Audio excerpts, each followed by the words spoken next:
नमस्कार, मैं हूं आंचल और आप देख रहे हैं डीवी लाइव की स्पेशल रिपोर्ट। खबर की शुरुआत करने से पहले एक वीडियो आपको दिखाएंगे। वीडियो है राजस्थान के भरतपुर का, जहां पर प्रधानमंत्री नरेंद्र मोदी की रैली थी। जनसभा में वो जनता को संबोधित कर रहे थे, लेकिन वहां पर सुनने के लिए कौन पहुंचा और क्या था उस वक्त का नजारा, देखिए इस वीडियो में। 3 दिसंबर कांग्रेस को मंत्र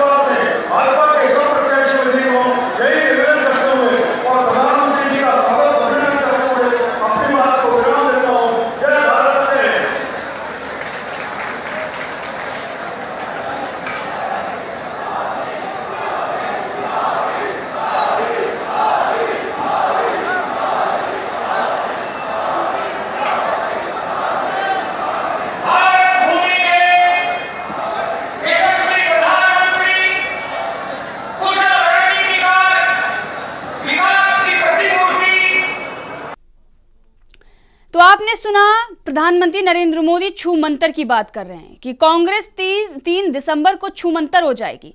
लेकिन इन कुर्सियों को अगर आप देखेंगे तो यहां से जनता छू मंतर नजर आ रही है। प्रधानमंत्री नरेंद्र मोदी बोलते हुए नजर आ रहे हैं, इधर लोग जो हैं वो जाते हुए नजर आ रहे हैं। यह दावा जो है वो कांग्रेस की तरफ से सोशल मीडिया पर किया गया है। सुप्रिया श्रीनाथ जो हैं उन्होंने इस वीडियो को ट्विटर पर शेयर किया है और इसके साथ ही एक ट्वीट भी किया है। वीडियो में आपने देखा प्रधानमंत्री नरेंद्र मोदी बोल रहे थे कुर्सियां खाली थी। अब इसी को लेकर तंज कसा गया जब कांग्रेस की तरफ से तो सुप्रिया श्रीनाथ ने लिखा कि भरतपुर में प्रधानमंत्री को सुनने के लिए आतुर, खाली कुर्सियां। ये ट्वीट और नीचे ये वीडियो जो हमने आपको दिखाया, ध्यान से देखिए। वीडियो की पुष्टि डीवी लाइव नहीं करता है। कांग्रेस के तरफ से यह दावा किया जा रहा है कि कुर्सियां जो है वो खाली थी और प्रधानमंत्री नरेंद्र मोदी का भाषण जो है वो इस वीडियो में सुनाई भी दे रहा है। हालांकि बीजेपी की तरफ से इस पर अभी तक कोई भी टिप्पणी नहीं आई है, उनके तरफ से कुछ भी नहीं कहा गया है। लेकिन लगातार ये वीडियो सोशल मीडिया पर वायरल हो रहा है। अब इस वीडियो को देखकर आप अंदाजा लगा सकते हैं, प्रधानमंत्री नरेंद्र मोदी बीजेपी का वो चेहरा जो सबसे ज्यादा लोकप्रिय माना जाता है। माना यह जाता है कि प्रधानमंत्री अगर कहीं भी चले जाएं तो बीजेपी की जीत पक्की हो जाती है। लेकिन पिछले कई चुनावों से और अब जो इन 5 राज्यों में चुनाव प्रचार प्रधानमंत्री नरेंद्र मोदी का रहा, जो जनसभा में लोग आए, यहां तक तो यह भी बताया जा रहा है कि प्रधानमंत्री नरेंद्र मोदी के चेहरे में अब वो करिश्मा नहीं रह गया है। सवाल यहां पर यह भी खड़ा हो रहा है कि क्या प्रधानमंत्री नरेंद्र मोदी को जनता अब सुनना नहीं चाहती, क्योंकि खाली कुर्सियां बहुत कुछ बयां कर रही हैं। सवाल यह भी खड़ा हो रहा है कि जो आरोप कांग्रेस लगाती आई है कि प्रधानमंत्री जुमलेबाजी करते हैं, तो क्या उन जुमलेबाजियों से जनता बोर हो चुकी है, इसीलिए वो प्रधानमंत्री को नहीं सुनना चाहती है। भरतपुर जैसे क्षेत्र में अगर आप देखें, जहां पर राजस्थान में माना जाता है कि बीजेपी यहां पर मजबूत है, वहां पर अगर प्रधानमंत्री नरेंद्र मोदी की रैली कराई जाती है और जनता वहां प्रधानमंत्री को नहीं सुनना चाहती है, वो वहां से जाती है और प्रधानमंत्री बोलते रह जाते हैं, तो ये दिखाता है कि प्रधानमंत्री का करिश्मा कहीं ना कहीं जो है, जो सवाल लगातार खड़े हो रहे हैं, वो कम होता हुआ नजर आ रहा है। अब अगर देखें तो कर्नाटक और हिमाचल में जो कुछ भी परिणाम रहा, उसके बाद आरएसएस का जो ऑर्गेनाइजर, जो उसका मुखपत्र है, जो उसका समाचार पत्र है, उसने खुद ये बात मानी है कि प्रधानमंत्री के चेहरे में अब वो करिश्मा नहीं रहा है और अब वो करिश्मा इन 5 राज्यों में भी नहीं चल रहा है। खबरें तो अंदर खाने से ये भी चली कि प्रधानमंत्री की रैलियां भी कम कर दी गई हैं। प्रधानमंत्री की रैलियां इसलिए कम की गई हैं क्योंकि प्रभाव जो है वो प्रधानमंत्री के चेहरे का अब नहीं पड़ रहा है।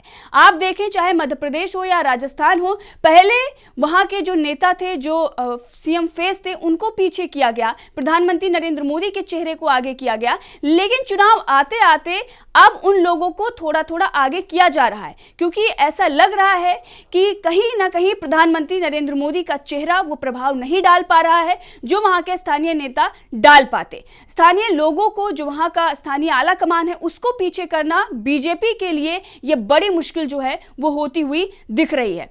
अब इस रैली की बात पर आते हैं कि इस रैली में जहां पर करोड़ों खर्च हुआ होगा, बताया यह जाता है कि अगर प्रधानमंत्री की कहीं पर रैली होती है तो उसमें 50 करोड़ से ज्यादा का खर्च आता है। लोगों को लाने ले जाने में, सुरक्षा व्यवस्था, प्रधानमंत्री को वहां जाने से आने तक का पूरा जो खर्चा है वो 50 करोड़ से ज्यादा हो जाता है। अब ऐसे में जहां पर 50 करोड़ का खर्च आया हो और जनता पीएम को सुनने ना पहुंचे, तो ये कितना बड़ा झटका जो है वो बीजेपी के लिए है और कहीं ना कहीं ये मोदी के लिए भी है। जो अभी तक ये करिश्मा माना जा रहा था कि मोदी नहीं तो कौन, 2024 के लिए बीजेपी ये कह रही थी कि प्रधानमंत्री जो हैं वो एक बार फिर से आएंगे और मोदी जो हैं वही प्रधानमंत्री बनेंगे। लगातार जो चर्चाएं चल रही थी, इन 5 राज्यों के चुनावों ने परिणाम दिखा दिए हैं।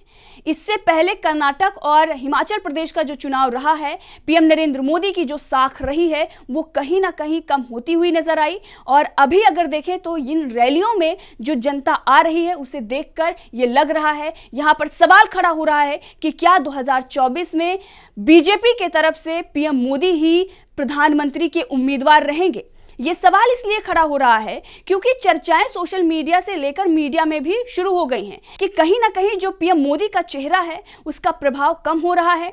यहां तक कि अगर बात करें तो अभी कुछ दिन पहले ही राजस्थान में अमित शाह की भी एक रैली थी। अमित शाह की रैली जो है वो रद्द करनी पड़ी क्योंकि बीजेपी की ही एक दूसरे जो नेता हैं वहां पर पास में ही रैली कर रहे थे। लोग उनके रैली में तो पहुंच रहे थे लेकिन अमित शाह के रैली में नहीं पहुंच रहे थे। अब ये 2 जोड़ी जो मानी जाती थी कि अमित शाह और मोदी जो हैं वो बीजेपी के चाणक्य हैं। और आपने देखा होगा, चाहे वो 2014 का चुनाव हो, 2019 का चुनाव हो, लगातार ये दावा किया जा रहा था कि मोदी शाह की जो जोड़ी है वो कमल खिला रही है, हर तरफ कमल खिल रहा है, भगवा करण हो रहा है। यहां तक कि आपने बीजेपी हेडक्वार्टर से जो तस्वीरें सामने आई थी वहां पर भी आपने देखा होगा कि प्रधानमंत्री नरेंद्र मोदी और जो इस वक्त के गृह मंत्री अमित शाह हैं, उन दोनों का चेहरा लगातार दिखाया जा रहा था, विक्ट्री का साइन दिखाते हुए वो आ रहे थे। और पूरी जो पार्टी है उसके लिए एक तरीके से वो करता धरता बने हुए थे। और यहां तक कि बीजेपी के नेता यही कहते थे कि प्रधानमंत्री नरेंद्र मोदी के चेहरे पर ही हम लोग जीत कर आते हैं, इसीलिए पीएम जो है वो हमारे लिए सब कुछ है, नरेंद्र मोदी हमारे लिए सब कुछ है। लेकिन अब उनके ही चेहरे में जादू नहीं रहा। दूसरी तरफ मोदी उसी रैली में जहां पर कुर्सियां खाली रह जाती हैं, उसी रैली में ये कहते हैं कि यहां के लोग जो हैं वो जादूगर हैं। लेकिन 3 दिसंबर को कांग्रेस जो है वो छू मंतर हो जाएगी। 3 दिसंबर कांग्रेस छू मंतर, तो प्रधानमंत्री नरेंद्र मोदी का चेहरा कितना और आगे चलेगा। क्या वो जो जादू की बात कर रहे थे वो जादू उनका खत्म हो रहा है? जो जादूगर वो थे, जो चाणक्य अमित शाह कहे जाते थे, वो उनकी नीतियां अब नहीं काम आ रही हैं? सवाल यहां पर ये खड़ा हो रहा है। एक बार फिर से ये पूरी वीडियो आपको दिखाएंगे और इसी के साथ इस खबर को यहीं समाप्त करेंगे। देखते रहिए डीवी लाइव। धन्यवाद। 3 दिसंबर कांग्रेस छू मंतर।